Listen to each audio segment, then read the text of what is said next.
दोपहर का समय था। रमेश और राधा एक वृक्ष के नीचे काफी देर से बैठे हुए आराम कर रहे थे।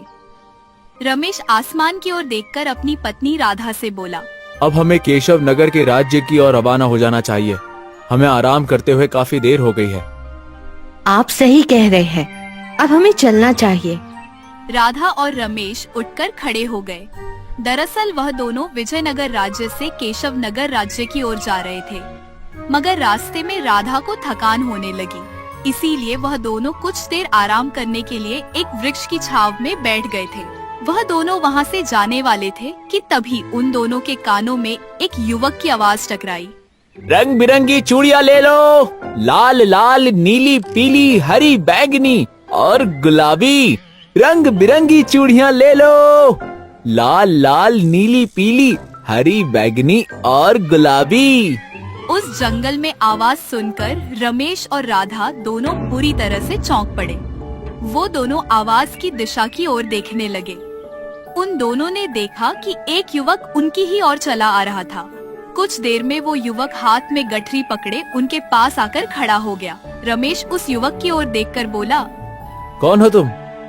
मेरा नाम सोहम है और मैं एक चूड़ी वाला हूँ। मैं गांव-गांव और अलग अलग राज्यों में जाकर चूड़ियां बेचता हूँ। चूड़ियों का नाम सुनकर रमेश की पत्नी राधा की आंखें चमक उठी। अच्छा, तो तुम चूड़ियां बेचते हो? हाँ, क्या आप चूड़ियां खरीदेंगी? तभी रमेश सोहम की ओर देखकर बोला, एक बात समझ में नहीं आ रही। तुम कनिष्क जंगल की दिशा से आ रहे हो।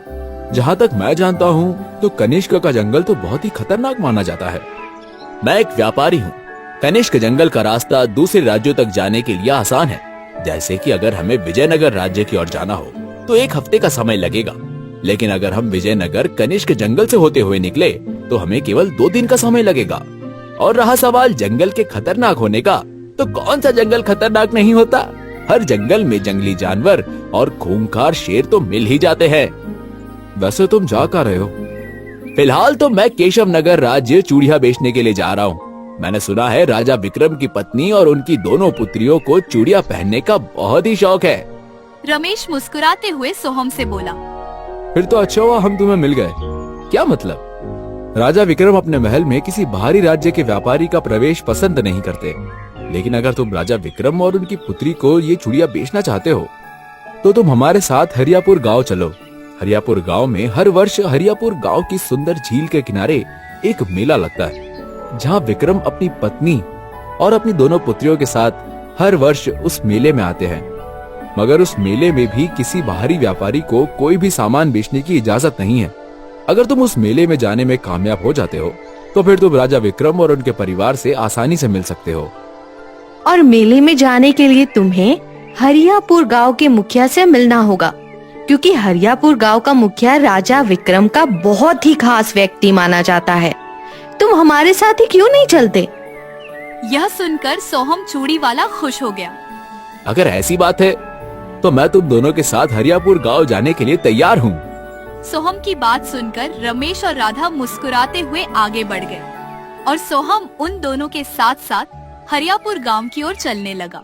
कुछ ही देर में वह तीनों हरियापुर गांव के मुखिया के दरवाजे पर खड़े हुए थे। मुखिया अपने घर के बाहर ही टहल रहा था। मुखिया रमेश और उसकी पत्नी राधा को देखकर मुस्कुराता हुआ बोला, अरे रमेश, हो आए विजयनगर। कैसी रही मौसी की बिटिया की शादी? भगवान की कृपा से सब अच्छा रहा मुखिया जी। तुम्हारे साथ ये नौजवान कौन है? इस नौजवान को तो मैं आपसे मिलवाने के लिए लेकर आया हूँ। इसका नाम सोहम है। ये चूड़ियां बेचने का काम करता है। स्वयं को सोहम चूड़ी वाला कहता है। ये बहुत ही अच्छा व्यक्ति है। ये बेचारा महाराज विक्रम के परिवार को चूड़ियां बेचना चाहता है। अब तुम कह रहे हो तो फिर तो अच्छा ही व्यक्ति होगा। 3 दिन बाद हमारे गांव में मेला लगने वाला है। महाराज विक्रम अपनी पत्नी और दोनों पुत्री के साथ मेले में आएंगे। तुम वहीं पर उनसे मिल लेना। तभी सोहम मुस्कुराते हुए मुखिया से बोला, लेकिन रमेश भैया बता रहे थे कि उस मेले में आपकी इजाजत के बगैर दूसरे राज्य का कोई भी व्यापारी प्रवेश नहीं कर सकता। हाँ, सही कहा, लेकिन अब तुम रमेश के साथ आए हो तो तुम्हें कैसे मना कर सकता हूँ। तब तक तुम मेरे घर पर अतिथि बनकर रुक सकते हो। आखिर मैं गांव वालों का मुखिया हूँ। दूसरे राज्य का आने वाला हर व्यापारी मेरा अतिथि ही है। मुखिया की बात सुनकर सोहम मुस्कुराने लगा। और वह अपनी गठरी से कुछ सुंदर चूड़ियां निकालकर राधा को पकड़ाता हुआ बोला, आपने मेरी बहुत सहायता की है। मेरी तरफ से आपके लिए छोटी सी भेंट, इन्हें रख लीजिए। सुंदर चूड़ियों को देखकर राधा खुश हो गई और अपने पति रमेश के साथ वहां से अपने घर की ओर रवाना हो गई।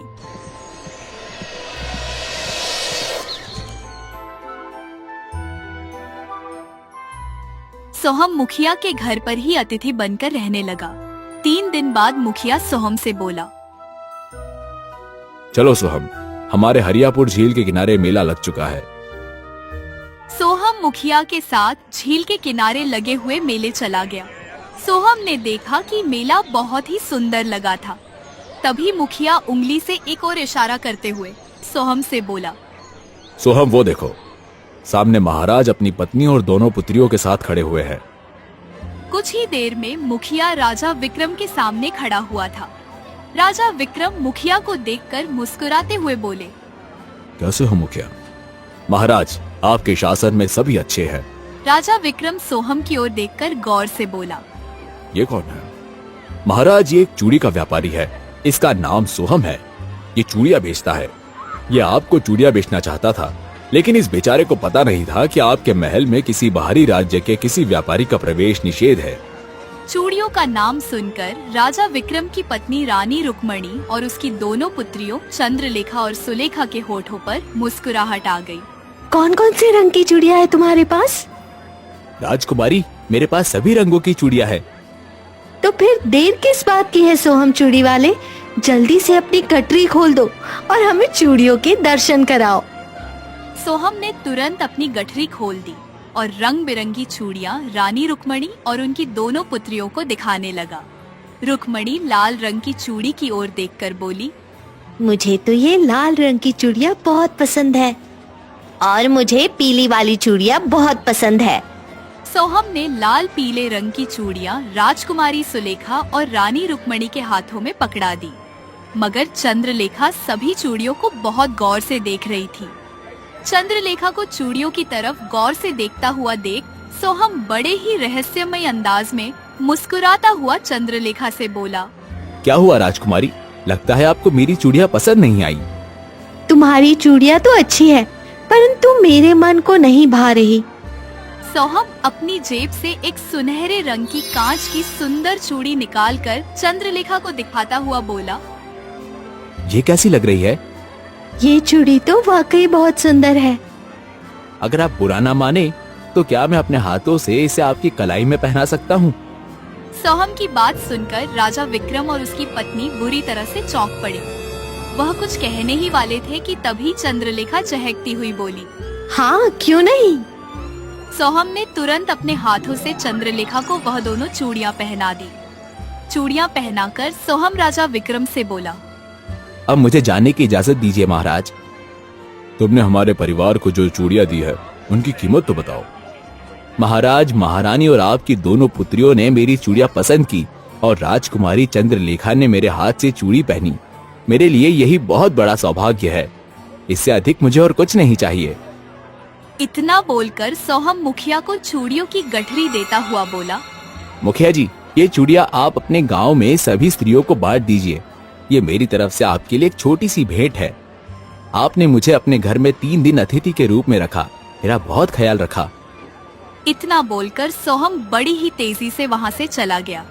सोहम के जाते ही राजा विक्रम मुखिया से बोला, बड़ा ही विचित्र व्यापारी था। सही कहा महाराज। यूं कहा जाए कि ये बड़ा ही रहस्यमय चूड़ी वाला था तो गलत नहीं होगा। सारी चूड़ियां मुफ्त में ही दे गया। इतना बोलकर मुखिया गठरी लेकर वहां से चला गया और मेले में आई हुई सभी स्त्रियों को चूड़ियां बांट दिया। कुछ देर बाद राजा विक्रम अपनी पत्नी और दोनों पुत्रियों को लेकर अपने महल की ओर रवाना हो गया।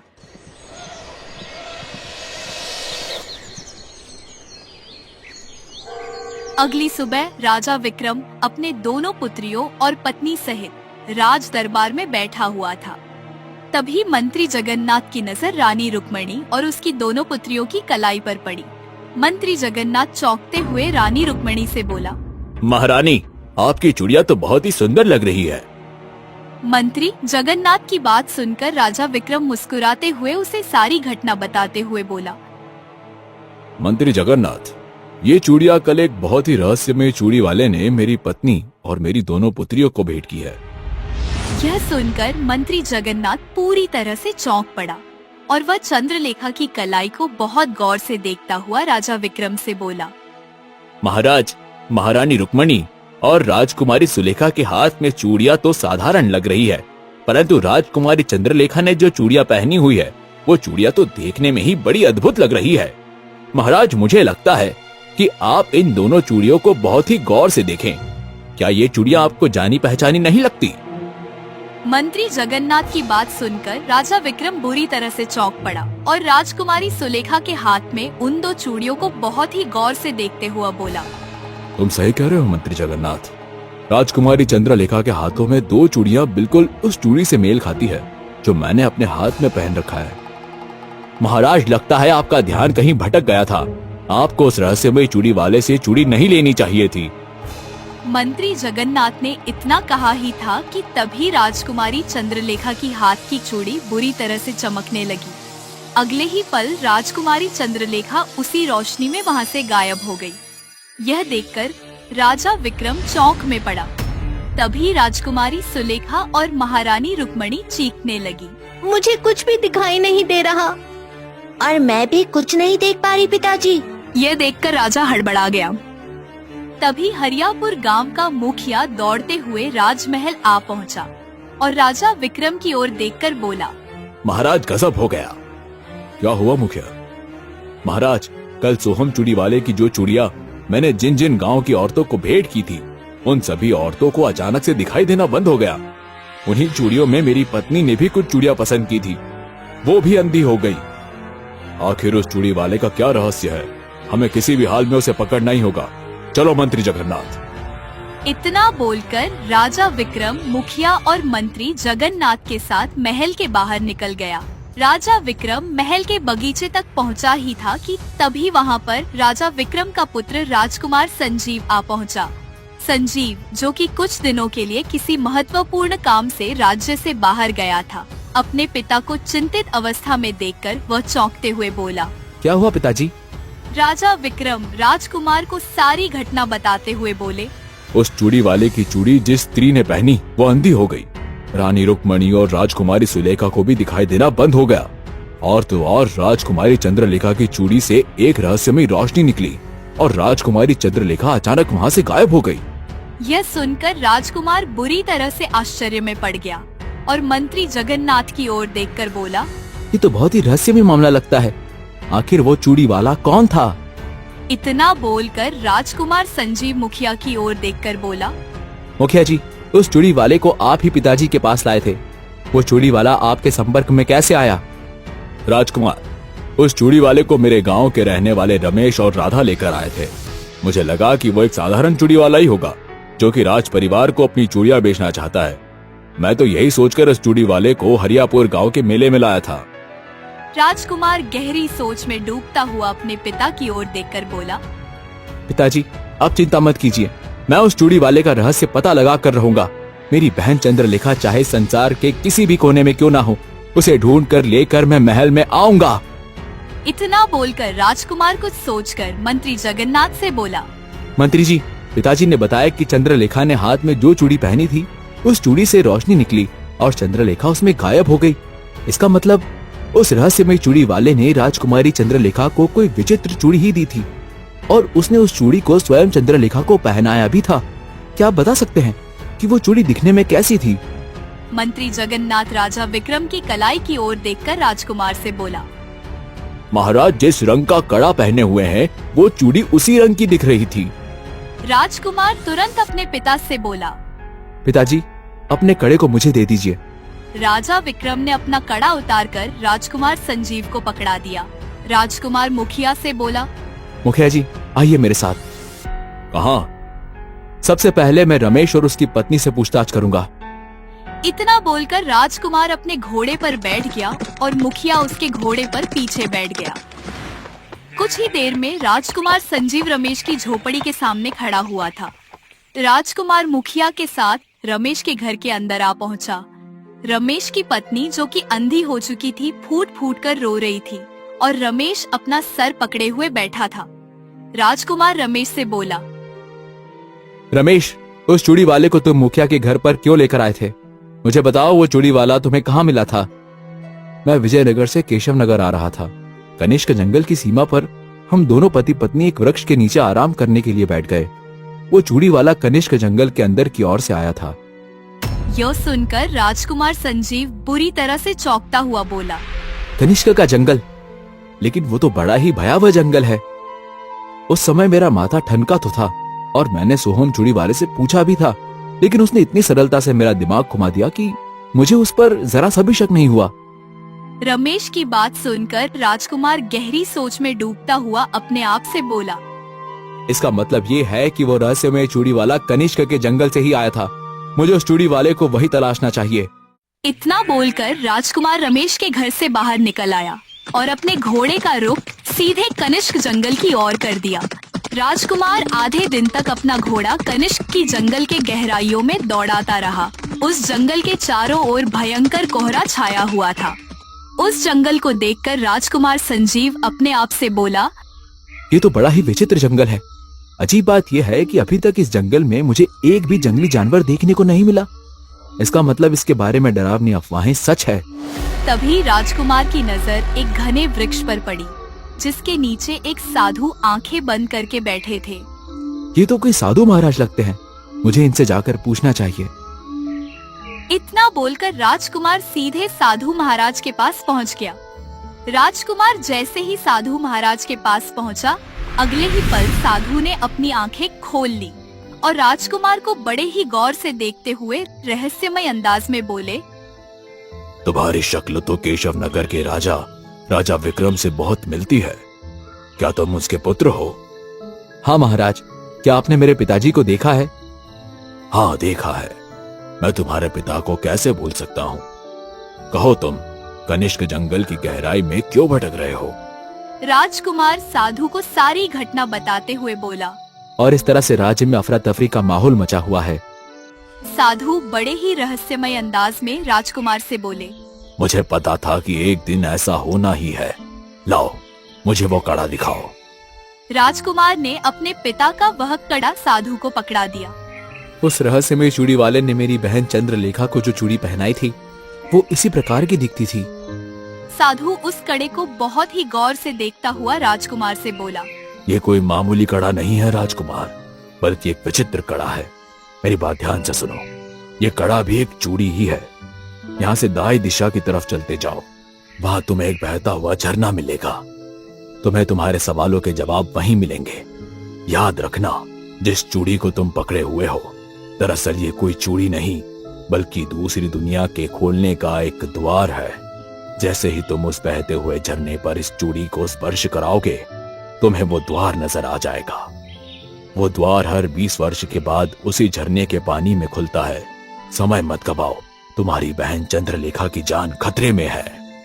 यह सुनकर राजकुमार तुरंत अपने घोड़े पर सवार होकर साधु की बताई हुई दिशा की ओर चल पड़ा।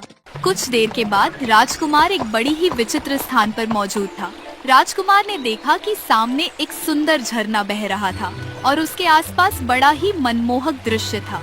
चंद्रमा की चांदनी की रोशनी वहाँ पर ऐसे फैली हुई थी मानो कि उस जगह के लिए वह सुबह का दृश्य हो। राजकुमार बहते हुए झरने के बगल में समीप खड़ा हो गया और कड़ा निकालकर पानी में स्पर्श करने लगा। अगले ही पल रंग बिरंगी किरणों के साथ उस कड़े से रोशनी का एक गोल द्वार प्रकट हो गया। ये तो बड़े ही आश्चर्य की बात है। साधु महाराज ने सच कहा था, पर एक बात समझ में नहीं आ रही कि इस जादुई विचित्र कड़े के बारे में क्या मेरे पिता पहले से जानते थे? राजकुमार ने इतना कहा ही था कि तभी उसके कानों में एक बूढ़ी औरत की आवाज टकराई। उस कड़े को मुझे दे दो। वो कड़ा तुम्हारे बाप का नहीं, बल्कि मेरा है। राजकुमार ने जैसे ही पलटकर देखा तो उसके सामने झाड़ियों में एक बूढ़ी औरत लाठी पकड़ी हुई खड़ी हुई थी। राजकुमार ने तुरंत उस कड़े को अपनी जेब में रख लिया और उस बूढ़ी औरत के करीब आते हुए बोला, कौन हो तुम? सबसे पहले जिस कड़े को तुमने अपनी जेब में रखा है, वो कड़ा मुझे दे दो। वो कड़ा एक विचित्र जादुई चूड़ी है जो कि मेरी है।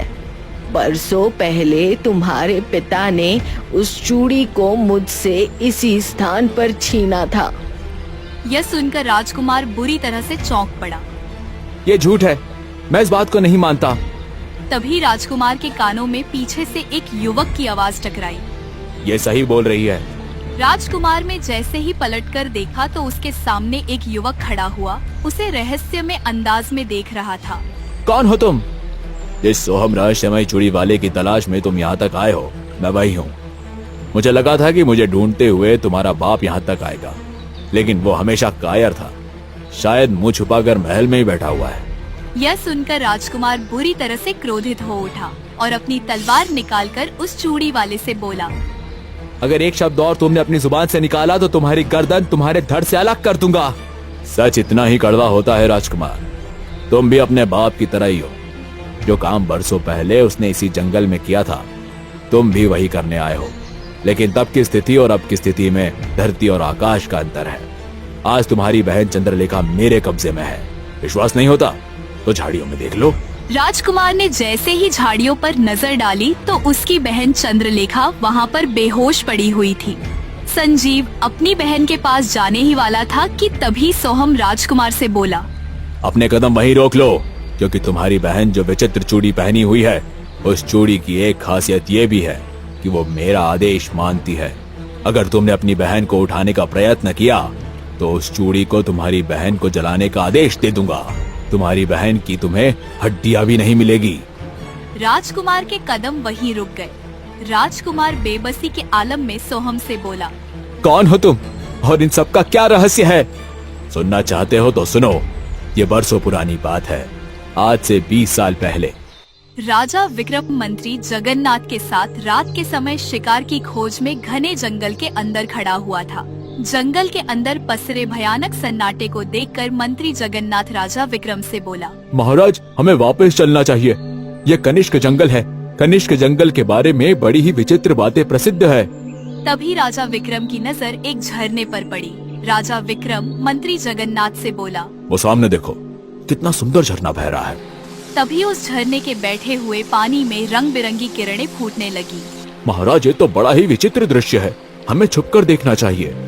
राजा विक्रम घने वृक्ष के पीछे छुपकर उस विचित्र दृश्य को देखने लगा। झरने के पानी में अचानक एक गोल द्वार रंग बिरंगी किरणों से प्रकट हो गया और उस द्वार के अंदर से एक व्यक्ति और एक औरत और एक 10 या 12 वर्षीय बच्चा निकलकर बाहर आ गए। उस व्यक्ति ने अपने हाथ में एक गठरी पकड़ रखी थी। उनके बाहर आते ही अचानक वह रंग बिरंगी किरणों से चमकने वाला द्वार गायब हो गया। वह तीनों लोग झरने के सामने झाड़ियों पर बैठ गए। वो बच्चा उस व्यक्ति से बोला, पिताजी, आखिर हम हर 20 वर्ष बाद पृथ्वी पर क्यों आते हैं? हम जादुई चूड़ी नगर के रहने वाले हैं। हमारे नगर में बनने वाली सभी चूड़ियों के अंदर एक विचित्र खासियत होती है। हम सब पृथ्वी लोक आकर पृथ्वी वासियों को बहुत कम दामों में चूड़ियां बेचकर उनकी मदद करते हैं। और वह कैसे पिताजी? तभी वह औरत सोहम से बोली, सोहम, वो ऐसे कि हमारी चूड़ियां भी स्त्रियां पहनती है। उनकी किस्मत कुछ दिनों बाद बदल जाती है। तो फिर हम यहाँ पर साधारण लोगों की तरह क्यों रहते हैं? हम तो जादू भी जानते हैं। क्योंकि हमारा जादू पृथ्वी पर आकर कमजोर हो जाता है। इतना बोलकर वह औरत अपने हाथ में एक विशेष कड़ा दिखाती हुई सोहम से बोली, देखो, ये चूड़ी कड़े की तरह दिखती है, मगर ये हमारी दुनिया तक पहुंचने का एक जादुई द्वार है। इस कड़े का रहस्य किसी मनुष्य को पता लग गया तो वो हम सबको नुकसान पहुंचा सकता है। मनुष्य अच्छे भी होते हैं और बुरे भी होते हैं। कैसा नुकसान माँ? इस कड़े को जो भी मनुष्य पहनेगा उसे कोई भी सम्राट या राजा हरा नहीं पाएगा। उसके अंदर एक अद्भुत शक्ति होगी। यह सुनकर राजा विक्रम बुरी तरह से चौंक पड़ा और मंत्री जगन्नाथ से बोला, मंत्री जगन्नाथ, वो विचित्र कड़ा मुझे किसी भी कीमत पर चाहिए। महाराज, सोच लीजिए, आपके सामने जितने भी लोग दिखाई दे रहे हैं वो हमारी दुनिया के नहीं है। वो चाहे किसी भी दुनिया के हो, मुझे वो कड़ा किसी भी कीमत पर चाहिए। राजा विक्रम अपनी तलवार लेकर अचानक उन सब के सामने आकर खड़ा हो गया और उस औरत से बोला, तुम जो अपने हाथों में कड़ा पहनी हुई हो, उस कड़े को सीधी तरह मेरे हवाले कर दो। मैं केशव नगर का राजा विक्रम हूँ। ये जंगल मेरे ही राज्य के अधीन है। तभी उस औरत के पति राजा विक्रम से बोला, ऐसा मत कीजिए महाराज। अगर ये कड़ा हम आपको दे देंगे तो हम अपनी दुनिया में कभी भी वापस पहुंच नहीं पाएंगे। ये कड़ा एक द्वार है, मुझे कोई फर्क नहीं पड़ता। राजा विक्रम की बात सुनकर वह व्यक्ति गुस्से से बोला, यहाँ से चले जाओ राजन, नहीं तो अंजाम बहुत बुरा होगा। राजा विक्रम बुरी तरह से क्रोधित हो उठा। उसने तुरंत तलवार का सीधा वार उस व्यक्ति की गर्दन पर कर दिया। वह व्यक्ति चीखता हुआ झरने के पानी में गिर पड़ा। यह देखकर सोहम बुरी तरह से कांपता हुआ अपनी माँ से बोला, इन्होंने तो पिताजी को मार दिया है। पृथ्वीवासी बहुत बुरे होते हैं। पृथ्वीवासियों की मदद करने के लिए यहाँ आई थी। तभी राजा विक्रम ने कड़ा जबरदस्ती उस औरत के हाथ से उतारकर अपने हाथ में पहन लिया। कड़ा पहनते ही राजा विक्रम अद्भुत शक्ति महसूस करने लगा। अब मुझे कोई नहीं हरा सकता। आप इस व्यक्ति की चूड़ियों की गठरी का क्या करेंगे और इस बच्चे और इस औरत का क्या होगा? तुमने सही कहा, इनका जीवित रहना मेरे लिए घातक है। अब मुझे इनकी जादुई चूड़ियों की कोई आवश्यकता नहीं है। इतना बोलकर राजा विक्रम ने तलवार का वार उस बच्चे और औरत पर कर दिया। वह दोनों चीखते हुए बेहोश हो गए। तभी वहाँ पर वही साधु वहाँ पहुँचा और राजा विक्रम की ओर देखकर क्रोधित अवस्था में बोला, महाराज, आपने बहुत बड़ी भूल कर दी। ये बेचारे इस दुनिया के वासी नहीं थे। आपने इनके साथ ऐसा क्यों किया? ये तो पृथ्वी वासियों की मदद करते थे। बकवास बंद कर साधु, मेरे हाथ में जादुई कड़ा है। अब तेरे भी तंत्र मंत्र मेरा कुछ नहीं बिगाड़ सकते। इतना बोलकर राजा विक्रम मंत्री जगन्नाथ के साथ वहाँ से चला गया। सोहम की आंखों में आंसू थे। सोहम राजकुमार की ओर देखकर बोला, राजा विक्रम ने सोचा था कि उसने मुझे और मेरी माँ को भी मार दिया है, परंतु साधु महाराज ने जंगल की जड़ी बूटियों से हम दोनों का इलाज किया और हम दोनों स्वस्थ हो गए। मैं बहुत छोटा था, इसलिए मैं चाहकर भी कुछ नहीं कर सकता था, परंतु साधु महाराज ने मुझे बताया कि मेरे पिताजी जिस गठरी में चूड़ियां लेकर आए थे, वो चूड़ियां भी मायावी थी, जो सिर्फ अपनी ही दुनिया के व्यक्ति का आदेश मानती थी।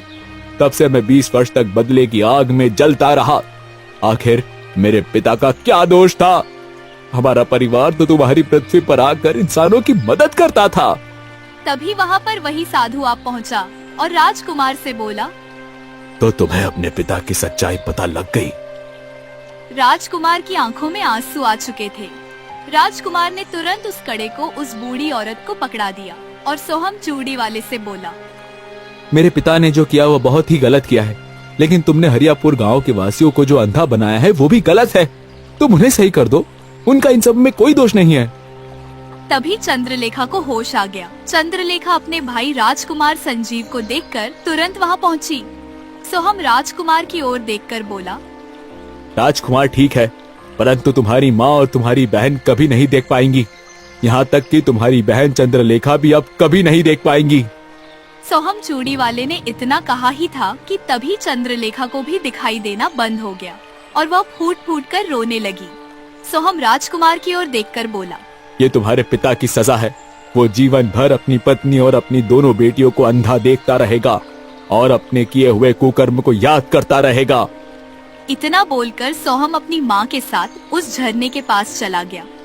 जैसे ही उसकी माँ ने उस कड़े को झरने से स्पर्श किया, अचानक की गोल द्वार प्रकट हो गया और वह दोनों उसमें प्रवेश कर गए और वहाँ से गायब हो गए। राजकुमार नम आंखों से अपनी बहन चंद्रलेखा को महल लेकर आ गया। महल में आते ही राजा विक्रमादित्य से बोला, हरियापुर गांव में जितने भी लोग अंधे हुए हैं वो सब सही हो गए, लेकिन राजकुमारी सुलेखा और रुक्मणी अभी भी अंधे हैं। राजकुमार अपने पिता को क्रोध भरी नजरों से घूरने लगा और सारी घटना बताते हुए अपने पिता से बोला, ये सब आपके ही कुकर्मों का फल है पिताजी। न आपके मन में लालच आता और न आज मेरी माँ और मेरी दोनों बहनें अंधी होती। अपने बेटे की बात सुनकर राजा विक्रम की आंखों में आंसू आ गए। अगले दिन राजा विक्रम ने केशव नगर की बागडोर अपने पुत्र राजकुमार संजीव के हाथ सौंप दी और फिर वह जीवन भर अपने किए हुए उस बुरे कर्म को लेकर पछताते रहा और अपनी दोनों बेटियों और अपनी अंधी पत्नी को देखकर रोता रहा।